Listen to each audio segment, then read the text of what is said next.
दोस्तों, बिहार के विधानसभा चुनाव में यूं तो पहले से ही इस बात का एक अंदाजा लगाया जा रहा था कि जिस तरह से नीतीश कुमार ने और केंद्र सरकार की योजनाओं ने बिहार में जो विकास किया है, उसके कारण एक बार फिर से एनडीए की ही सरकार बनेगी।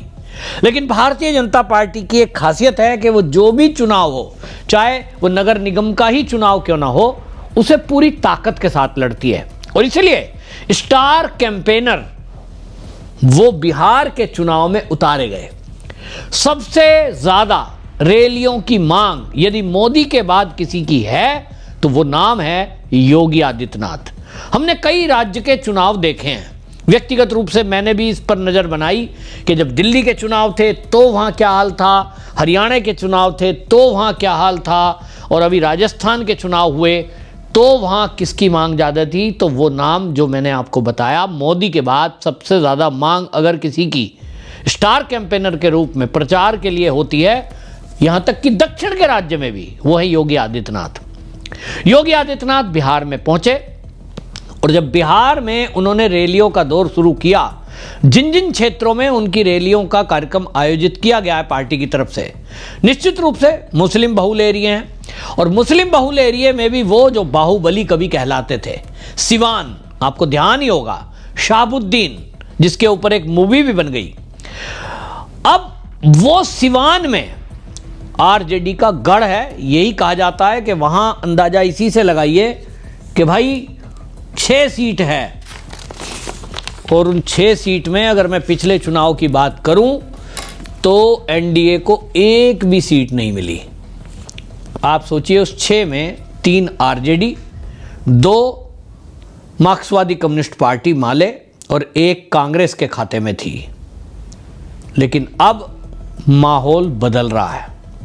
मैं ये नहीं कह रहा हूं कि 6 में से 4 आ जाएंगी, 5 आ जाएंगी, लेकिन ये जरूर कहा जा रहा है कि योगी जी इन एरिया में जो रैली कर रहे हैं उसके बाद कड़ी टक्कर होने वाली है। ये जो झोली में डालने वाला चलन चल रहा था कि भाई ये तो आरजेडी की ही है, यहाँ तो लालू के अलावा और किसी की पार्टी जीत ही नहीं सकती, और ये सोच करके दूसरा बंदा तो कोई खड़ा होने की हिम्मत भी नहीं करता था। शहाबुद्दीन जब जिंदा था उसका जिक्र योगी आदित्यनाथ ने अपनी रैलियों में किया है। सिवान की रैली में उन्होंने शहाबुद्दीन का नाम तो नहीं लिया, लेकिन बगैर नाम लिए कहा कि जैसा नाम और आप देख लीजिए वैसा काम। आपको ध्यान होना चाहिए, शहाबुद्दीन का जो बेटा है उसका नाम है ओसामा, और ओसामा कौन था ये मुझे बताने की जरूरत नहीं है। योगी आदित्यनाथ ने अपनी रैली में जो जिक्र किया, उसके बाद योगी जी का जो तरीका है, अपने परंपरागत तरीके से जो वो कहते हैं, उन्होंने कहा कि रघुनाथपुर की जो सीट है जेडीयू एनडीए की सीट है और इसीलिए मैं यहाँ आया हूँ, और रघुनाथपुर की जो सीट का नंबर है वो 108 है, और 108 सनातन धर्म का शुभ अंक है, और इसलिए यहाँ अशुभ लोगों को नहीं जिताना, 108 शुभ अंक है, इन्हीं लोगों को जिताना है। और कोशिश करनी है, ये हमें प्रयास करना है कि सिवान में जंगल राज फिर से ना आए। योगी जी की इस बात पे जो वहाँ हिंदू थे वो तालियों की गड़गड़ाहट बता रही थी कि उनके अंदर जोश कितना है। और ये भी एक बात इस चुनाव में पहली बार होगा, मेरी बात आप नोट कर लीजिए, कि जो लालू जी अभी तक दम्भ भरते थे MY फैक्टर कि मुस्लिम हमारा तो टोटल यादव हमारे, तो आज वो जो यादव है उनको सनातनी यादव मैं हूं, और सनातनी होने के कारण मुझे किसके साथ जाना चाहिए ये बात समझ में आ रही है। और इसके कारण बहुत बड़ी संख्या नहीं जाएगी, लेकिन मैं अपने अनुमान के अनुसार बता रहा हूं 20% यादव वोट एनडीए के साथ जाने वाला है। और ये जो 20% का शिफ्ट है, इसी के कारण कम से कम जो ये आपको बता दूं सिवान की सीट है, इसमें 1 सीट जरूर भारतीय जनता पार्टी जीत सकती है। और इसीलिए योगी आदित्यनाथ का तो एक रिकॉर्ड भी है कि जहां वो रैली करते हैं फिर वहां बीजेपी के या एनडीए के खाते में वो सीट जाती है। देखना होगा रिजल्ट क्या होता है। लेकिन योगी आदित्यनाथ ने वहां पहुंचकर जो रंग बदला है, जिस तरह की दहाड़ वो दहाड़े हैं, उसके बाद माहौल बदला बदला सा है।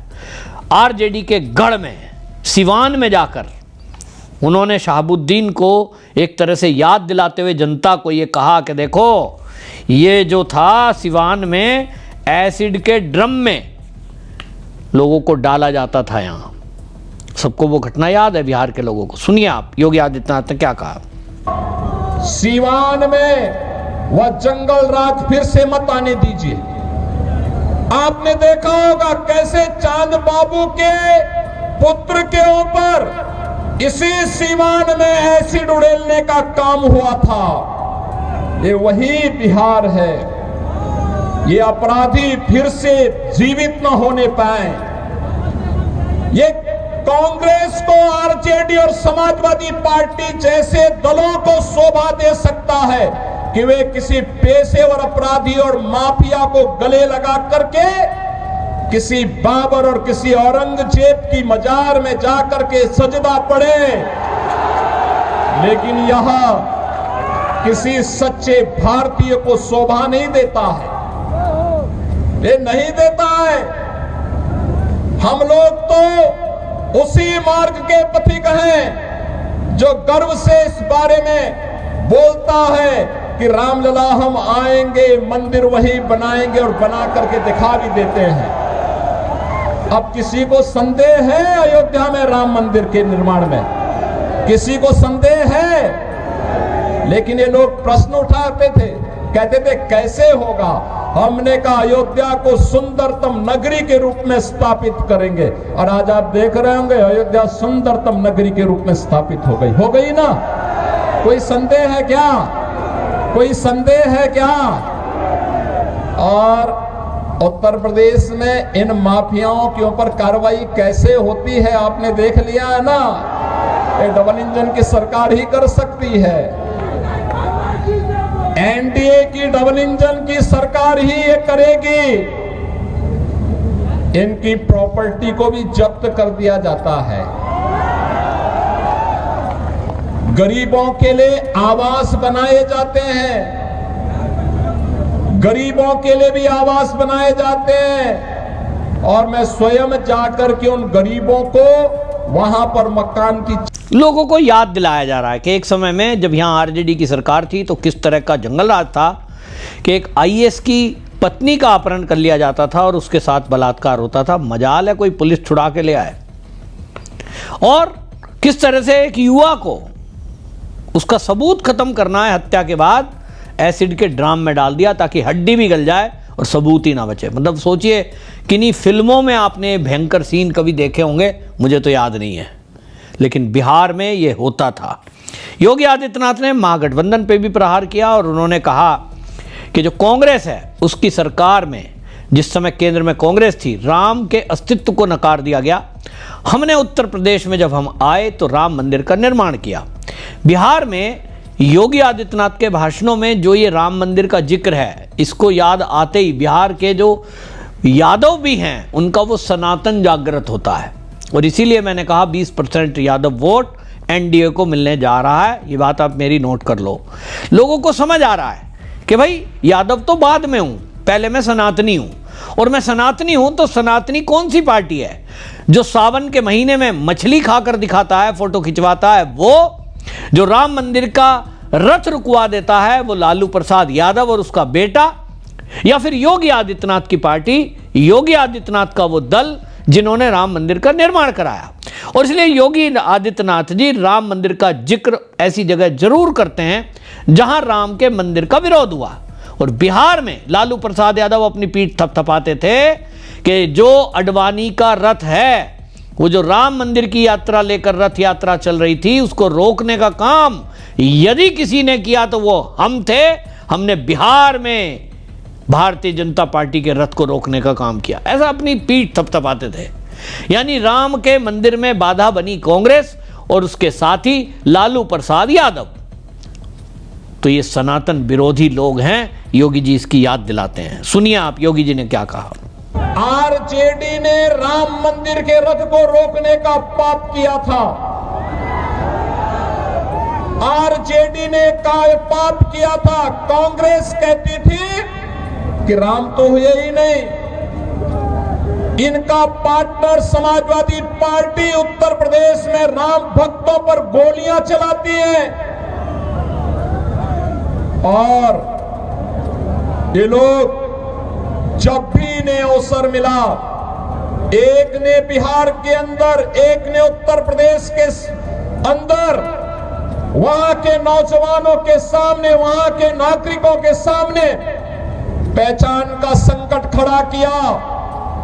लेकिन बहनों और भाइयों, डबल इंजन की एनडीए की सरकार अब पहचान के संकट के लिए मोहताज नहीं। हर बिहारी आज अपने गौरव के साथ सीना तान करके देश और दुनिया के अंदर जाता है, अपनी पहचान को प्रस्तुत करता है। अब बिहार में क्या नहीं है? अब बिहार में सब्बा, अच्छी सड़कें हैं, और हम लोगों ने 6,100 करोड़ रुपए की लागत से अयोध्या धाम को सीधे सीतामढ़ी से जोड़ने के लिए राम जानकी मार्ग के निर्माण के काम को भी युद्ध स्तर पर आगे बढ़ाया है। और इसीलिए मैं आपको कह रहा हूं, योगी जी ने जो याद दिलाया है, इसी कड़ी में योगी आदित्यनाथ ने अपने भी उत्तर प्रदेश में जो अपराधियों पर वो कार्रवाई कर रहे हैं उसकी याद दिलाई कि भाई हमारी सरकार होती है तो बुलडोजर एक्शन होता है, हमारी सरकार होती है तो अपराधियों पर जीरो टॉलरेंस होता है, जबकि आरजेडी की सरकार यदि बनी तो इनके शासन में तो जंगल राज होता है, अपहरण, लूट, हत्याएं, यही कहानी होती है। और इसलिए योगी आदित्यनाथ ने बुलडोजर का जिक्र जब किया तो लोगों का उत्साह देखने को था। इसका मतलब लोग चाहते हैं कि यहां बीजेपी का मुख्यमंत्री बने या नीतीश कुमार, लेकिन बुलडोजर एक्शन यहां भी बिहार में होना चाहिए। अभी तक एनडीए की सरकार वहां है, नीतीश बाबू सीएम बने हुए हैं, तो बुलडोजर एक्शन तो हमें बिहार में देखने को नहीं मिला।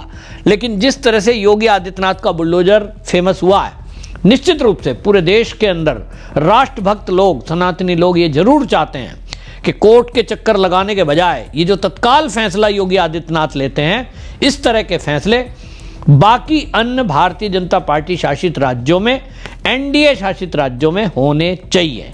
योगी आदित्यनाथ ने बुलडोजर को लेकर जो कहा, आप सुनिए। भारत के यशस्वी गृह मंत्री जी ने कहा है मार्च 2026 तक भारत को ताड़का, मारीच और सुबह रूपी नक्सलवाद, उग्रवाद और आतंकवाद से मुक्त करके रख देंगे। आप गृह मंत्री जी के संकल्प के साथ हैं या नहीं है? नक्सलवाद समाप्त होना चाहिए कि नहीं होना चाहिए? आतंकवाद और उग्रवाद समाप्त होना चाहिए कि नहीं होना चाहिए? अपराध समाप्त होना चाहिए कि नहीं होना चाहिए? होना चाहिए ना। तो इसके लिए कांग्रेस, आरजेडी और उनके जितने भी पार्टनर हैं जो अपराध की फैक्ट्री चलाते हैं, विकास के बैरियर हैं, इनको सत्ता में आने से रोकना पड़ेगा, इनको बेरोजगार करना पड़ेगा, तब नौजवानों के लिए रोजगार आएगा ना। और ये करने के लिए तैयार है ना। देखो, उत्तर प्रदेश में भी डबल इंजन की सरकार है, तो हम लोगों ने कैसे वहां कार्य किया। वहां जितने बड़े माफिया थे सारी की सारी, ज्यादातर लोगों के जहन्नुम के टिकट कट गए।